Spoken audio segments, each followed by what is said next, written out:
अच्छो सरकार, कैसे हैं आप लोग? उम्मीद करता हूं आप लोग बहुत बेहतर होंगे। सीए फाइनल, सीएमए फाइनल का जिनका अटेम्प्ट सितंबर 25 या दिसंबर 25 आ रहा है, आप लोग के लिए ये एबीसी एनालिसिस काम का है। आपको सबसे पहले तो टॉपिक बताया और टॉपिक के अंदर के डिटेल्ड एनालिसिस भी मैं बताने वाला हूं। लास्ट टाइम के एबीसी एनालिसिस ने भी आपको बहुत हेल्प की होगी, आई एम श्योर। और सर, अगर आपका पहला अटेम्प्ट है तो मैं आपसे रिकमेंड करूंगा कि आपने ये एबीसी एनालिसिस जरूर करके जाना। ये एबीसी एनालिसिस पिछले 4 से 5 साल के पेपर आरटीपी और एमटीपी पे बेस्ड रहता है। यस सुनो, अब ये एबीसी एनालिसिस को आपके पूरे ए, बी और सी कैटेगरी में डाला है। ए कैटेगरी वो कैटेगरी है जो आपकी कंप्लीटली होनी ही चाहिए। इससे रिलेटेड सारे क्वेश्चन आप लोगों ने पहले प्रायोरिटी पे करके जाने हैं।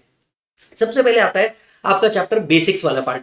बेसिक्स के अंदर में क्या करते जाना है, मैं डिटेल भी बताते जाऊंगा, तो डिटेल जो है साथ साथ में समझते जाना। तो सर, अगर मैं बात करूं कि सर बेसिक के अंदर में क्या क्या कवर होगा, तो जी हाँ, आपका ओल्ड सिलेबस कवर होगा। जी हाँ, आपका न्यू सिलेबस के अंदर में भी ये कवरेज देगा। और सर, आपकी जो सेक्शन 69 की सीरीज है पूरी की पूरी, वो काम की है। सेक्शन 69 में unexplained investment, unexplained expenditure etcetera वाला, वो वाला पार्ट काम का है। इसके अलावा आपको बता दूं 115 BAA और 115 BAB रेलेवेंट है, क्योंकि टैक्सेशन ऑफ कंपनीज आपके लिए इंपॉर्टेंट बनता है। तो आपको बेसिक के अंदर में इतनी चीजें पढ़ के जानी है एज फार एज ए की इज कंसर्न। बाकी बहुत सारा पार्ट आप लीव कर सकते हैं। नेक्स्ट आता है आपका पीजीबीपी कैलकुलेशन। तो सर, पीजीबीपी कैलकुलेशन के अंदर में वैसे तो पूरा पीजीबीपी काम का है, क्योंकि जो आपका टोटल इनकम का क्वेश्चन आएगा वो पीजीबीपी पे ही आएगा। बट कुछ रेलेवेंट सेक्शन है जो आप लोग को कंफर्म करके जाने चाहिए। पहला है सेक्शन 35AD। इसके ऊपर फाइनल के अंदर में सबसे ज्यादा क्वेश्चन पूछे जाते हैं, तो 35AD आपके लिए रेलेवेंट बन जाता है। उसके बाद सेक्शन 43B आप लोग के लिए बहुत रेलेवेंट बनता है। देन अगर मैं बात करूं सेक्शन 32 डेप्रीसिएशन की सीरीज आप लोग के लिए रेलेवेंट बनती है, तो डेप्रीसिएशन की सीरीज आप लोग देख के जाएंगे। 44AD, 44AE और 44ADA ये आप लोग के लिए बहुत रेलेवेंट बनने वाला है, तो इसके भी आप स्पेसिफिक क्वेश्चन करके जाएंगे। राइट, तो ये वो क्वेश्चन, ये वो सेक्शन है जिनके ऊपर आपको स्पेसिफिक सेक्शंस देखने को मिल सकते हैं। इतना पीजीबीपी के अंदर में स्पेसिफिक पोर्शन के अंदर में पढ़ के जाना। अब आपको याद होगा सेक्शन 28 जो है पीजीबीपी का, इसके अंदर में बेनिफिट और परक्विजिट नाम की चीज है। बेनिफिट और perquisite arising out of business, जिसको सेक्शन 194R के साथ लिंक किया जा सकता है। ऐसा मैंने आपको फास्ट ट्रैक और रेगुलर बैच दोनों के अंदर में बताया। इनफैक्ट जो चार्ट रिवीजन कंप्लीटली फ्री है यूट्यूब के ऊपर, प्लेलिस्ट में जाकर के देख सकता है आप। सर, ये इंटरलिंकिंग जो चीज है इसको बिल्कुल नहीं छोड़ेंगे, इसको आप पढ़ के जाएंगे। ठीक है। तीसरा आता है मालिक आपका कैपिटल गेन। ओहो भाई साहब, कैपिटल गेन की अगर मैं बात करूं, कैपिटल गेन के अंदर में पहली चीज जो आप लोग पढ़ के जाएंगे सर, वो है for future of advance. Yes, for future of advance जो है ये बहुत रेलेवेंस रखता है एज ऑफ नाउ। राइट, और इसके ऊपर शिवा नाम का एक क्वेश्चन है आपके मॉड्यूल के अंदर में, वो क्वेश्चन आपने जरूर देख करके जाना, काम की चीज है। फॉर फ्यूचर ऑफ एडवांस के बाद आपका दूसरी चीज जो रेलेवेंट बनता है वो है स्लम सेल। जो स्लम सेल है ये फाइनल लेवल पे बहुत ज्यादा पूछा जाता है, फाइनल में भी एंड सीएमए फाइनल के अंदर में भी। ये स्लम सेल जो है सेक्शन 50B ये आपको करके जाना है। तीसरी चीज अगर मैं बात करूं तो आपको 45(4+9)B पढ़ के जाना है। That is dissolution of partnership firm जो है, इसको आपको एक अच्छे तरीके से देख करके जाना है। इसके जो क्वेश्चन दिए हुए वो सॉल्व करके जाना है, क्योंकि डिसोल्यूशन से रिलेटेड प्रोविजन तो आ गई है, लेकिन इसके ऊपर क्वेश्चन आना बाकी है। Yes no. और लास्ट ईयर ही आपका क्या किया गया है, पार्टनरशिप फर्म के अंदर में चेंजेस आए हैं। तो चलिए उससे रिलेटेड सेक्शन भी मैं यहां कह दूं 40B। और आपको एक क्वेश्चन ऐसा देखने को मिल सकता है जो पार्टनरशिप का होगा। लास्ट टाइम भी, लास्ट टाइम मई 25 के अंदर में भी इस पे क्वेश्चन आया था, सितंबर 25 में भी इसको टेस्ट किया जाएगा, मेरी बात याद रखिएगा। यस और नो, सितंबर 25 में भी इसको टेस्ट किया जाएगा, याद रखिएगा। अच्छा, इसके अलावा मुझे ऐसा लगता है 112A के ऊपर आपको एक इंडिपेंडेंट क्वेश्चन देखने को मिल सकता है, तो 112A से रिलेटेड क्वेश्चन करके जाना। इसमें मिथुन नाम का एक क्वेश्चन आपकी बुक के अंदर में दिया हुआ है, वो जरूर करके जाना। हमने रेगुलर में भी लिया है, फास्ट ट्रैक में भी लिया है, मॉड्यूल के अंदर में भी ये कवर है, तो ये एक चीज आपने अच्छे से देख करके चली जानी है। यस और नो। इसके अलावा अगर मैं एग्जाम्पशंस की बात करूं तो ऑब्वियसली आप लोग एग्जाम्पशन जरूर देख करके जाएंगे। उसमें भी 54 देख करके जाना, 54EC देख के जाना, 54F देख करके जाना। ये तीन क्वेश्चन तो, ये तीन सेक्शन तो आपने कंफर्म देख करके ही जानी है। फिर आता है आपका चैरिटेबल ट्रस्ट। हम सब जानते हैं चैरिटेबल ट्रस्ट के ऊपर मालिक एक ना एक क्वेश्चन आपको मिलता ही मिलता है, बराबर है कि नहीं है? तो चैरिटेबल ट्रस्ट के ऊपर एक क्वेश्चन आप करके जाना कंप्यूटेशन वाला, जिसमें हम पूरा सारी चीजें कंप्यूटेशन करते हैं, इंक्लूडिंग एनोनिमस डोनेशन वाला देख के जाना। एक भी एडजस्टमेंट देख लोगे तो काम हो जाएगा, बराबर है। हमने हमारे क्वेश्चन बैंक में इसके ऊपर एक आत्मा चैरिटेबल ट्रस्ट है और ज्योति है, अगर आप ये दो क्वेश्चन भी देख लोगे तो उसमें सारे एडजस्टमेंट कवर हो जाएंगे। इसके बाद एग्जिट टैक्स आप लोग पढ़ के जाएंगे। जी हाँ, टीटीडी 115 टीटीडी जो है ये आपको देख करके जाना है एग्जिट टैक्स चैरिटेबल ट्रस्ट का। लगभग 3 से 4 अटेम्प्ट हो गए, अभी तक इसके ऊपर क्वेश्चन नहीं आया, तो एक क्वेश्चन इसके ऊपर बनता है, ये क्वेश्चन आप लोग जरूर देख करके जाइएगा। यस और नो, चैरिटेबल के ऊपर ये क्वेश्चन देख के जाइएगा।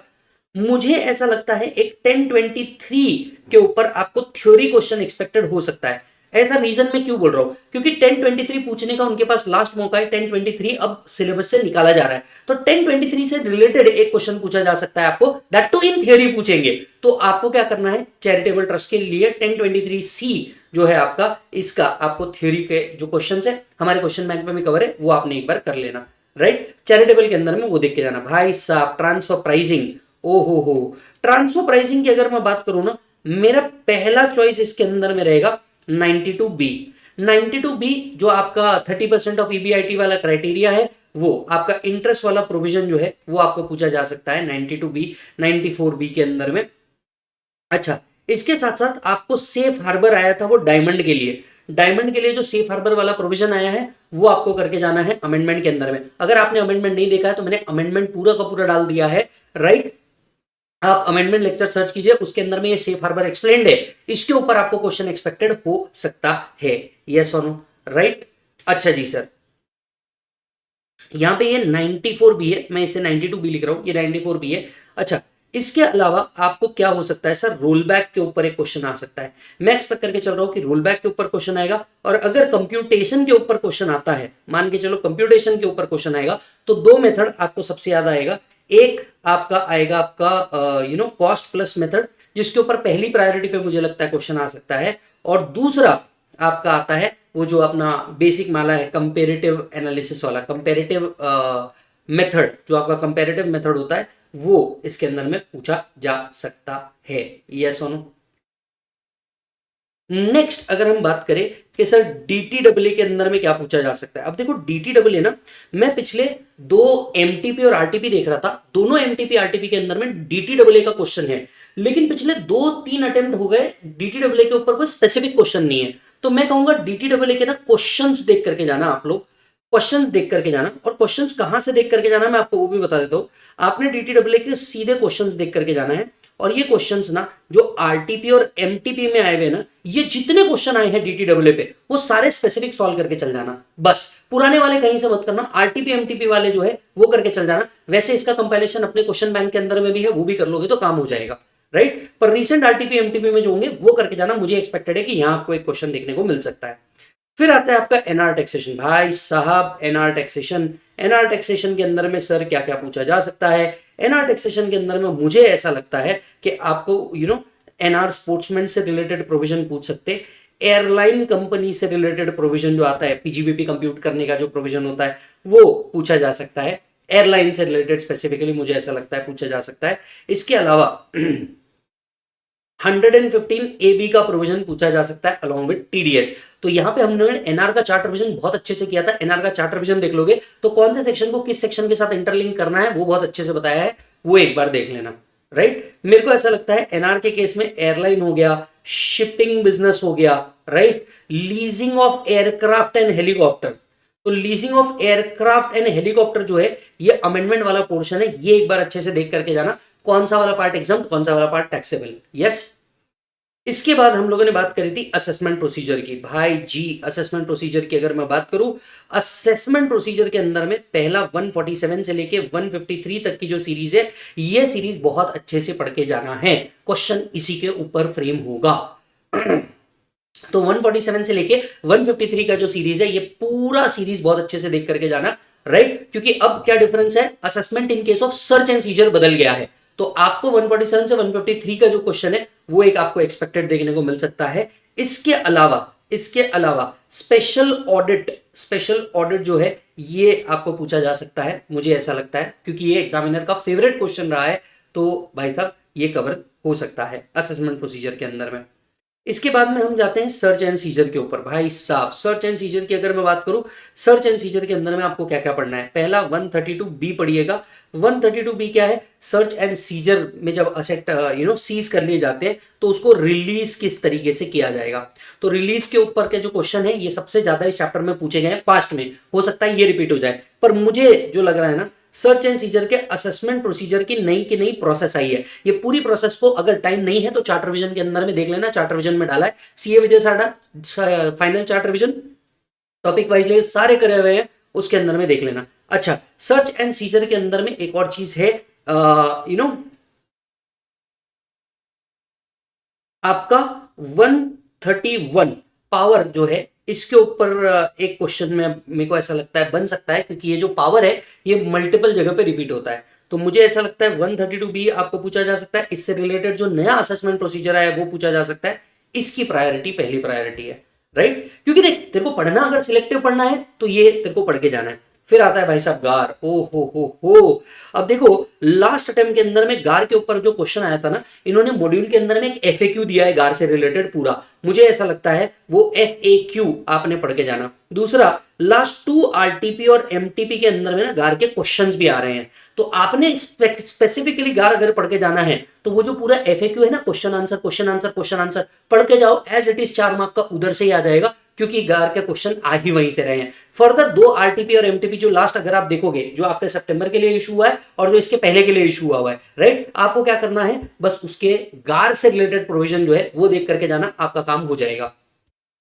फिर आता है आपका ब्लैक मनी। ओए भाई साहब, डिजिटल ट्रांजैक्शन जो अनएथिकल टैक्स प्रैक्टिस है, इसमें ब्लैक मनी एक्ट ऐड हुआ है। ब्लैक मनी एक्ट एक सेपरेट एक्ट हुआ करता था और May 24 से इसको अनएथिकल टैक्स प्रैक्टिस चैप्टर के अंदर में ऐड कर दिया गया है। मैं आप सभी को बताना चाहता हूं, ये ब्लैक मनी के ऊपर ना क्वेश्चंस दिए हुए हमारे क्वेश्चन बैंक में भी है और मॉड्यूल में भी है, इसके पूरे क्वेश्चन सॉल्व करके जाना ब्लैक मनी एक्ट के, इसके पूरे क्वेश्चन सॉल्व करके जाना। सिमिलर क्वेश्चन आपको देखने को मिल जाएगा। मेरे को लगता है हाई प्रोबेबिलिटी है ब्लैक मनी एक्ट के इस बार आने की, इसको आपको बिल्कुल नहीं छोड़ना है, कंफर्म देख करके जाना है। अनएथिकल टैक्स प्रैक्टिस में, उसी अनएथिकल टैक्स प्रैक्टिस से पेनल्टी भी आता है, सेक्शन 270 ए के पेनल्टी को प्रैक्टिस करके जाना, राइट, 270 ए के पेनल्टी को प्रैक्टिस करके जाना, that is under reporting miss reporting वाला। इसके अंदर में सिमिलर ही पेनल्टी के ऊपर क्वेश्चन आता है, तो एक ऐसा क्वेश्चन देखना जो अपने क्वेश्चन बैंक में भी है, मॉड्यूल में भी है, 143.1, 143.3, 147, ऐसा तीनों लिखा हुआ होगा, वो वाला एक क्वेश्चन सॉल्व कर देना, सब कुछ इजी हो जाएगा। ठीक है जी मालिक। अच्छा जी, नेक्स्ट आता है आपका टीडीएस। ओ भाई साहब, टीडीएस की अगर मैं बात करूं, सबसे पहले मैं बात करूंगा टीसीएस की, 206C 1F 1G 1H, बराबर है। मोस्टली मेरे को ऐसा लग रहा है जी के ऊपर क्वेश्चन आपको फ्रेम होना चाहिए, ऐसा मेरे को पर्सनली लगता है। इसके अलावा 206CC और 206CCA ये पढ़ के जाना, टीसीएस का काम हो जाएगा। फिर आते हैं हम लोग टीडीएस के ऊपर। सर टीडीएस के अंदर में क्या करके जाना, तो देखो मुझे ऐसा लगता है टीडीएस के अंदर में 194Q, 194O, 194S, 194R, 194M और 194N, ये सबसे पहली प्रायोरिटी पे पढ़ना। नो डाउट आपका मन करता है CHIJ पढ़ने का, वो भी पढ़ना ही है, पहली प्रायोरिटी ये होनी चाहिए, इससे रिलेटेड क्वेश्चन आपके पहले सॉल्व होने चाहिए। इसके बाद में 194H और 194A, क्या आप जानते हैं आज तक सबसे ज्यादा क्वेश्चन 194A पे आया है और मैक्सिमम बच्चे पढ़ के ही 194C जाते हैं, पर सबसे ज्यादा क्वेश्चन अगर आप निकाल के देखोगे 194A के ऊपर आया भाई साहब। तो 194A अच्छे से करके जाना, इससे रिलेटेड सारे क्वेश्चन करना, 194H करके जाना, इससे रिलेटेड सारे क्वेश्चन। अच्छा, टीडीएस के लिए मैं एक स्पेसिफिक बात आप सभी को कहना चाहूंगा, टीडीएस से रिलेटेड जो नए केस लॉज आए हैं, वैसे जुडिशियल अपडेट भी मैंने क्या कर दिया है, अपलोड कर दिया है, आप लोग जुडिशियल अपडेट भी कंफर्म देख लेना। टीडीएस के मैक्सिमम टाइम पे जो क्वेश्चन होते हैं ना, वो बहुत रीसेंट केस लॉ से आते हैं। तो जो आपका जुडिशियल अपडेट है ना बेटा, जुडिशियल अपडेट के जो केस लॉ है, वो केस लॉ का टीडीएस वाला पोर्शन अगर कुछ होगा तो वो पढ़ के जाना, नहीं तो लास्ट वाले केस लॉ का कुछ पोर्शन होगा वो पढ़ के चल जाना, आपका क्वेश्चन वहीं से फ्रेम होगा। मैक्सिमम टीडीएस के साथ इंस्टीट्यूट यही करता है, ठीक है। इसके बाद में कुछ चीजें जो बहुत क्लासिक है, 194C J I and 194IA, ये तो मतलब क्लासिक ही है ये सीरीज, और इनके ऊपर से आपको टीडीएस के क्वेश्चन आ सकते हैं, इतना सिलेक्टिवली आप पढ़ के जाइएगा। टैक्स ऑडिट, हाँ जी सर, टैक्स ऑडिट 2024 के अंदर में क्या किया गया है, ऐड किया गया है, और टैक्स ऑडिट से रिलेटेड जितने भी क्वेश्चन हैं, कहां सर, मॉड्यूल के अंदर में, और आपको अगर याद होगा तो रेगुलर क्लास और फास्ट ट्रैक के अंदर में हमने सेम ही क्वेश्चन लिए थे, ये क्वेश्चन करके चल जाना, आपको क्वेश्चन इसी में से फ्रेम होना चाहिए। यस और नो, टैक्स ऑडिट से रिलेटेड क्वेश्चन थ्योरी क्वेश्चन होना चाहिए मोस्टली, और इससे रिलेटेड होना चाहिए। फर्दर मैं आपसे कहूंगा 44AB को भी थोड़ा सा पढ़ के जाइएगा, कब कहां कैसे टैक्स ऑडिट एप्लीकेबल होती है, ये भी आपके लिए रेलेवेंट पोर्शन बनेगा। फिर आते हैं आपके IFOS सीरीज के अंदर में। तो ये देखो, ये हो गया ए कैटेगरी, मोटे मोटे तौर पे पेपर इससे बनेगा, पर बी कैटेगरी भी आ सकता है। बी कैटेगरी के अंदर में क्या क्या आएगा, क्या क्या रिलेवेंट है। Well when I come to gift, तो आप क्या कीजिए, IFOS के अंदर में गिफ्ट पढ़ के जाइए, डिविडेंड पढ़ के जाइए, LIP पढ़ के जाइए, आपका काम हो जाएगा IFOS का।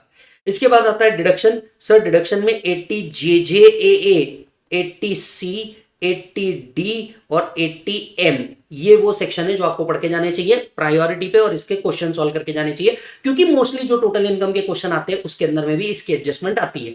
ये सुनो, टैक्सेशन ऑफ फर्म मैंने इस बार सी कैटेगरी से निकाल के बी में डाला, क्योंकि अमेंडमेंट रहता है, तो टैक्सेशन ऑफ फर्म जो है ये मेरी पहली प्रायोरिटी पे होगा बिल्कुल। फिर आते हैं आपके टैक्सेशन ऑफ ट्रस्ट के ऊपर। अपार्ट फ्रॉम चैरिटेबल ट्रस्ट आपको मेनली 3 ट्रस्ट कवर होते हैं, बिजनेस ट्रस्ट कवर होता है, इन्वेस्टमेंट फंड कवर होता है, सिक्योरिटाइजेशन ट्रस्ट कवर होता है। मुझे ऐसा लगता है कि बिजनेस ट्रस्ट के ऊपर क्वेश्चन आ सकता है, एंड दैट टू उसमें भी रीट के ऊपर क्वेश्चन आ सकता है, क्योंकि आज तक के आपके आरटीपी एमटीपी और पास्ट पेपर के अंदर में भी ना जो क्वेश्चन आए वो रीट के ऊपर आए हैं, तो रीट के ऊपर एक क्वेश्चन फ्रेमिंग हो सकती है, तो रीट वाले क्वेश्चन आप सॉल्व करके जाइएगा। एओपी बीओआई, एक पता नहीं क्यों मुझे ऐसा लग रहा है कि बहुत दिन हो गए एओपी बीओआई पे कोई क्वेश्चन ही नहीं पूछा गया है, राइट। तो फॉर चेंज हो सकता है एओपी बीओआई के ऊपर क्वेश्चन आ जाए। इसके अंदर में ना अपने क्वेश्चन बैंक के अंदर में इंक्लूडिंग मॉड्यूल के अंदर में JNK नाम का एक क्वेश्चन है, वो एक क्वेश्चन भी अगर आप सॉल्व करोगे तो पूरी एडजस्टमेंट उसके अंदर में कवर है। हालांकि टॉपिक को 5-10 मिनट में रिवाइज करवाना चाहते हो तो चार्ट रिविजन आपके लिए अवेलेबल है। फिर आता है मैट। 215 BAA आने के बाद जो है मैट कहीं ना कहीं इग्नोर हो चुका है, बट फिर भी फॉर अ चेंज क्या किया जा सकता है, मैट को पूछा जा सकता है। मुझे पर्सनली क्यों पता नहीं ऐसा फील हो रहा है कि इस बार सितंबर अटेम्प्ट के लिए ना अमेंडमेंट प्लस ऑफबीट टॉपिक को सिलेक्ट करेंगे पेपर के अंदर में। ये मेरा पर्सनल व्यू है, हो सकता है मैं गलत भी हूं, पर ये जो वो चीज है जो मेरे को मेरे एक्सपीरियंस से लगती है कि शायद हो सकता है। फिर आता है भैया आपका इंटरेस्ट कैलकुलेशन। इंटरेस्ट कैलकुलेशन में 234A, B और C जो है ये प्रायोरिटी रखते हैं, उतना करके चल जाना। सेट ऑफ आपको पूरा ही पढ़ना है, क्योंकि सेट ऑफ के ऊपर या तो एक इंडिपेंडेंट क्वेश्चन फॉर्म होता है या तो फिर आपके टोटल इनकम का पार्ट बनता है, तो ये सेट ऑफ देख करके जाइएगा। हाँ जी, अपील, तो मैं अपील और रिविजन चैप्टर को ना मोस्ट ऑफ द केसेस में C कैटेगरी में रखता हूं, पर मैंने अपील को इस बार यहां खींच के लेके आया, अपील को इस बार यहां खींच के लेके आया, और मुझे ऐसा लगता है कि इसके सेक्शन 254 के ऊपर एक क्वेश्चन बन सकता है, या फिर इससे रिलेटेड जो केस लॉ है उसके ऊपर क्वेश्चन बन सकता है। तो एक 254 बहुत अच्छे से करके जाना है, और इससे रिलेटेड कोई केस लॉज है तो वो अच्छे से करके जाना है, उस पर क्वेश्चन बनना चाहिए। Overview of model tax convention and base erosion and profit shifting. Sir इस दोनों चैप्टर में से ना, दोनों में से किसी एक के ऊपर या दोनों के ऊपर 2-2 मार्क का थ्योरी क्वेश्चन पूछा जाता है, बराबर है। तो ये जो थ्योरी क्वेश्चन है इसमें आपको इंपॉर्टेंट मार्क करा के रखा है अपन ने ऑलरेडी, वो इंपॉर्टेंट वाले थ्योरी क्वेश्चन आपने करके जल जाना, आपका काम हो जाना चाहिए। एडवांस रूलिंग, ओ भाई साहब देखो, एडवांस रूलिंग के ऊपर ना आपका पिछले 2 आरटीपी और 2 एमटीपी दोनों में क्वेश्चन रखा हुआ है, लेकिन एग्जाम से ना ये कहीं ना कहीं गायब चल रहा है एडवांस रूलिंग। और एडवांस रूलिंग में भी ना मैं आपको बताता हूं इसके पावर के बारे में पता करना, मतलब एडवांस रूलिंग के अगेंस्ट में हम कहीं अपील कर सकते क्या, हाई कोर्ट में जा सकते क्या, या फिर विड्रॉ कैसे किया जा सकता है एडवांस रूलिंग का केस, या कोई और एक्सेप्ट कर सकता है कि एडवांस रूलिंग वाला पार्ट, ये आपने एक बार अच्छे से देख करके चले जाना। फिर आते हैं C कैटेगरी। ये वो कैटेगरी है टाइम मिले तो करना, नहीं तो वो भी छोड़ देना। Taxation of HUF, right. Tonnage taxation के रेट्स एक बार देख करके चल जाना, किस तरीके से कंप्यूट किया जाता है। क्लबिंग की अगर मैं बात करूं तो मेरे हिसाब से आप माइनर पढ़ के जाना और क्रॉस ट्रांसफर पढ़ के जाना, और गिफ्ट, अगर हस्बैंड वाइफ को गिफ्ट देता है और वो उससे बिजनेस करती है तो वो गिफ्ट वाला प्रोविजन एक बार देख करके चल जाना। रेक्टिफिकेशन है एक सेक्शन 154। DRP, ओ जी सर, डीआरपी से रिलेटेड जो सीधे क्वेश्चन आंसर है, सीधे क्वेश्चन आंसर पे जंप करना, आपने तो क्वेश्चन आंसर ही पढ़ लेना। अमलगमेशन, डीमर्जर, बिजनेस रीऑर्गेनाइजेशन, मुझे तो लगता नहीं इसके ऊपर इस बार क्वेश्चन आ सकता है, पर ये C कैटेगरी में डाला है। फिर आता है political party electoral trust. Political party electoral trust भी नॉन इंपॉर्टेंट कैटेगरी के अंदर में है, सीधे क्वेश्चन आंसर देख करके चल जाना, वो भी रेलेवेंट वाले। फिर आता है आपका एडवांस टैक्स और लिक्विडेशन, मुझे नहीं लगता इसके ऊपर क्वेश्चन आ सकते हैं, इसीलिए C कैटेगरी के अंदर में डाल दिया गया है। तो इस ABC एनालिसिस को अपने दोस्त के साथ भी आपको शेयर करना है कि किस तरीके से आपको ये सारी चीजें पढ़नी है।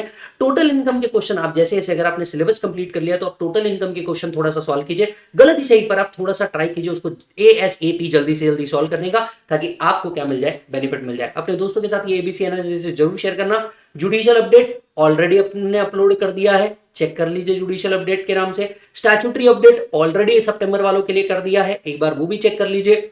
चार्ट रिवीजन, हर टॉपिक का चार्ट रिवीजन डाल दिया है, एक बार वो भी चेक कर लेना आप लोगों ने। तो भाई साहब सितंबर अटेम्प्ट के लिए जितना जो कुछ चाहिए ये हो चुका है। यस और नो। अगले वीडियो के अंदर मैं आपसे मिलूंगा जहां हम और कुछ डिस्कस करेंगे। डन मालिक, तब तक के लिए आप अपना पूरा ख्याल रखें and all the best for the purpose of examination. Take care.